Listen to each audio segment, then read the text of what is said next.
How are you, Taurus? Welcome to your end of March 2017 general tarot reading. I decided to do the end of the month readings before my love readings because it just seems weird to go into April before March is over with. So if you're interested in just pure love readings that are tarot based, please stay tuned. I think I shall be starting those at the end of the upcoming week. But so these are general readings. These can cover any issue, and they're for the last 2 weeks of the month, but of course that's all relative, isn't it? And I did want to tell you about a couple of things that are happening in March. Your ruler, Venus, is retrograde during this period of time. It's in Aries, which happens to be your 12th house. So soulmate stuff, hearing from past relationships, but it would be particularly of a karmic variety. Goes back into your 11th house, which is great because Venus can bring money, hopes and wishes, things that, maybe there was something that you wanted and you were like, oh man, I don't have the money for this. And then bingo, comes back. So that would be really cool. And then you have a new moon in the 12th house on March 27th, which is kind of an interesting place to have a new beginning. This is the area of spirituality. So any kind of practice that you can kind of set up for yourself, maybe it'll go a little bit easier now. Like meditation I'm talking about, type of practice.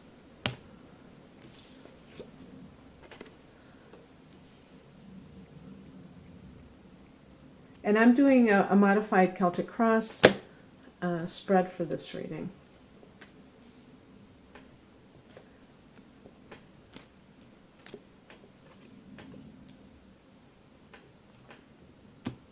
This is the Morgan Greer deck.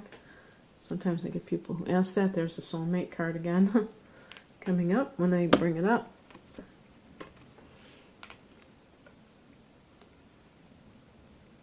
We're going to have to just deal with a bunch of jumbled up cards.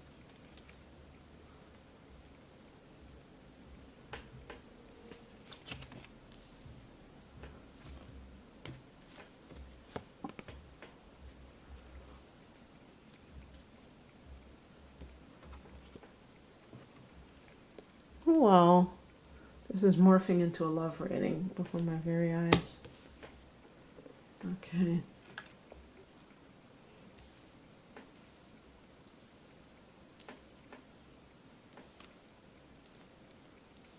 The theme here, or the area that's a focus, is the Queen of Pentacles. This can be, well, you're a Taurus, so you could be the Queen of Pentacles, especially if you are a mother or somebody who is a homebody, in terms of like you're just a homemaker maybe and you really love doing that. Yeah, maybe, in some cases, because I'm looking at that there's a choice that you have to make. It could be that you want to be staying at home with your child. Maybe you didn't think that you would want to, and you really enjoyed it. Maybe you had to maternity leave and you decided that you'd rather stay, and you're deciding whether or not to do that. It could be that you have a home-based business and you're deciding whether or not to travel because you know that you can travel because you're at home, whether or not to be a mother. Maybe there's another woman who is the mother of the child of the person that you're with and they are featured. Taurus, do you think, Be honest with me. Do you think that you're a jealous person? If you're involved with somebody who is trying to choose between you and another person, here's that card that kind of made me wonder. Sometimes when you see two, somebody's trying to choose. Now, maybe you're with a fire sign individual. So that's Aries, Leo, or Sagittarius. And you're in this position of waiting around for somebody else to choose. You may want to make the decision before they do. You may say, you know what? I'm going to decide to be alone because I don't need this in my life. I don't need somebody choosing between me and another person. I want somebody that just wants me for myself. What I'm trying to say about being jealous is not to get into this game. It's kind of a game sometimes where it's like I win. I get the person to choose me over the other person. That's not winning to me. Because there shouldn't be another person. You should be the only person that they care about. But if this is something career related, you may just be feeling like really rooted in place of where you are. You like where you live, you like your home, and you don't want to move, but either the company you work for is saying you have to, because this is the challenge card. And the person's holding the world in their hands. So it's kind of like the world is their oyster in a way. But they're not sure that they want to. They're not sure they like oysters very much. And so you may be, because you're a fixed sign. So you're like kind of rooted in place. And you like to set down roots. Most of you. So if that's something that you are kind of agonizing over, this is kind of the root cause. Knight of Swords. Sometimes this could be a card of divorce because this could be a lawyer. And so this could be just like symbolic of why you want to leave. Maybe you want to have a fresh start. Maybe, you live in a small town or someplace where you don't want everybody knowing your business. Maybe it was you went through an ugly divorce. Because this queen can be somebody, maybe you're a single mother. But this can also be the person that you're with. Maybe it's an air sign, a Gemini, Libra, or Aquarius, or they are very blunt in their speech. And so they could be a fire sign, I would, especially an Aries or a Sagittarian. But this person, could be just like, it's not that they're trying to be cruel, it's just that they're very direct in what they want. And maybe that person, maybe you just don't have a future with this person, and you're not compatible. Maybe you have a child together, and that's the only thing that keeps you with this person. In the recent past, now this kind of explains things. We have the Six of Cups. So this may suggest that you reunited with somebody from your past, and that's what brings up all of this. And you think, oh, because I've been getting this for this is the third reading in a row where the recent past kind of shows that this person, I've gotten cups. And the other card, which is showing the root cause, is like, I can't remember the other readings I did, but it was like kind of like this Knight of Swords, where it's just like kind of an abrasive personality. Whatever it is, it's showing you the contrast. Like this other person, it's more of a gentle kind of a thing. And maybe even more of a soulmate, a feeling of connection with this person. And sure enough, this is a situation right now. Page of Cups. So you see the fish, jumping out. This could be a Pisces specifically, but someone who is just more innocent. This is a card of innocence, so that could kind of be showing that Pisces. The other Water signs, which the cups kind of go along with, are Scorpio and Cancer. Scorpio, which is your opposite sign, does not kind of ring a bell with me or connect me to Page of Cups. Possibly a Cancer, but definitely could be a Pisces individual. Or this could be an aspect of yourself where you are kind of being gullible, and that could be something that you have to watch out for, because maybe you were vulnerable because of a relationship with somebody who is not very caring, is more of a sharp-tongued individual, and you met or re-established a relationship with somebody who is much more like a water sign person and much more sensitive. And that has made you feel like, very nurtured or understood emotionally. And that can be kind of,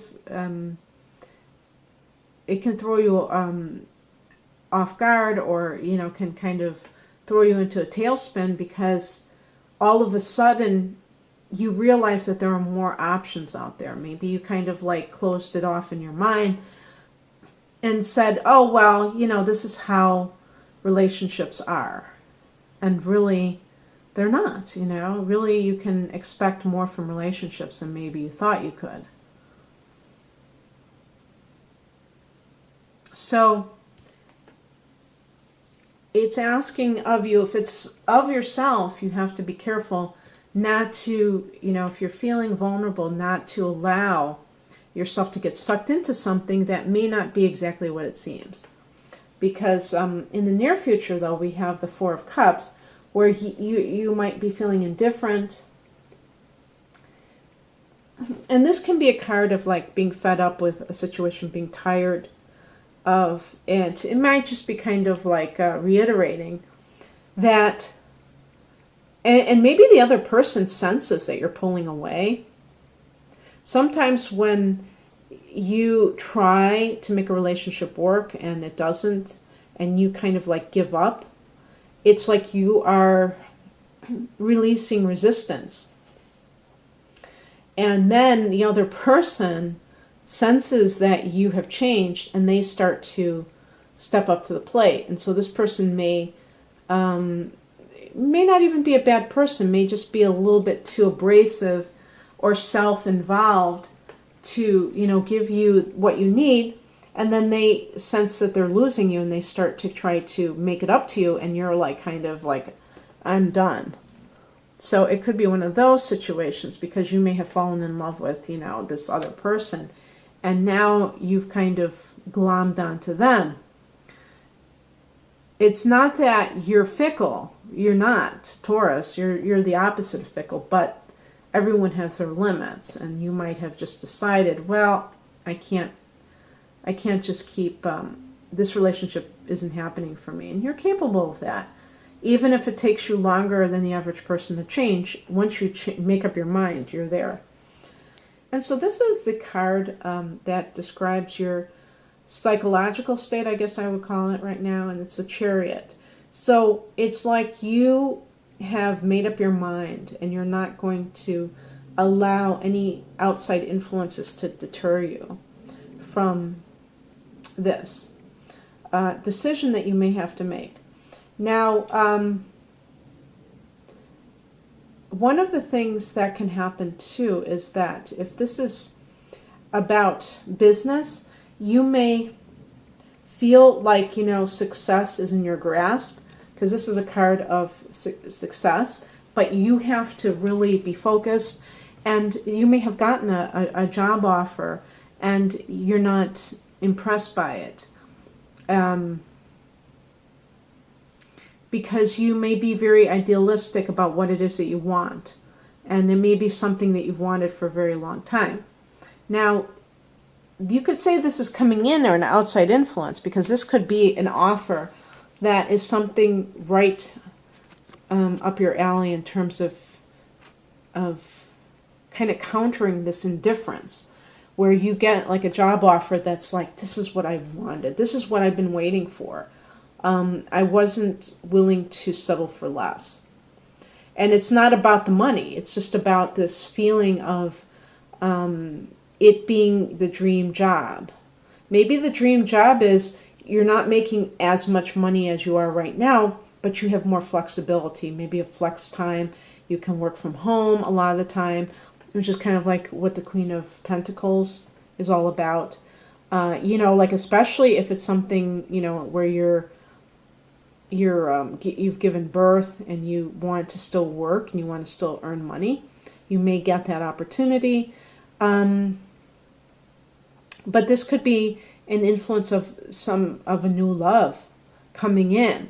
And so it's like you're putting your mind to something and you're getting that result. It's law of attraction, baby, right in alignment with that. And just like that Six of Cups, it's like that. Now it's interesting because this Six of Cups, this could be a catalyst for you to, kind of realize that this is possible for you. Maybe it's not even that it's somebody maybe that person from your past isn't somebody that you ever foresee, that you see settling down with, but just talking to them makes you realize that you can have the kind of love that you want. It's almost like a spiritual affirmation in a way. And so the higher message in all of this, or it could be what comes in for you, is reuniting. So that's definitely along the lines of somebody. And to tell you the truth, I mean, as the Ace of Cups, it doesn't mean that it isn't somebody you didn't know in the past. Just because the Ace represents beginnings, it could be because now the timing is right. Whether you are in a relationship right now, it sounds like you're getting out of that. So the timing maybe was wrong 20 years ago and now it's becoming right. Maybe you've gotten divorced and now that freed you up with this person. This card is either talking about reuniting with somebody, or it could be in like, for instance, with business, it could be like joining forces with somebody else, like a partnership. But it can be forgiveness too. That's why I was saying you may have a healing with somebody who reaches out to you from the past. Maybe it was your high school sweetheart that jilted you. And that allows you to bring in new love. Maybe it's not with them, but maybe they apologize and you forgive them. Maybe you've always held on to that kind of hurt. But maybe this is that person. It could be. It could be the same person. And the outcome is the Nine of Wands. So this is kind of like an independent energy that's associated with a lot of dynamic fire energy. And so maybe you feel more self-empowered and not as vulnerable as you have in the past, because the Page of Cups, for the current energy, you may feel like you're kind of just, your heart is just open to whatever's out there, and you're going to be more like, I think you're going to have more confidence to set proper boundaries for what you want in the future. Maybe you didn't do that in a prior relationship or a marriage, and it allowed the other person to disrespect you. And now you're like seeing things very clearly of what you're willing to tolerate and what you're not willing to tolerate. And that's going to bode success for you in the future. And this also talks about, for career matters too. The wands do relate to career matters as well. So it's all about self-empowerment in all areas of our lives. So that's really great, Taurus. So I hope you enjoyed this. And if you'd like a personalized reading using your natal chart, and in some cases the tarot as well. Please click on the link below. Otherwise, have a great rest of March. Bye.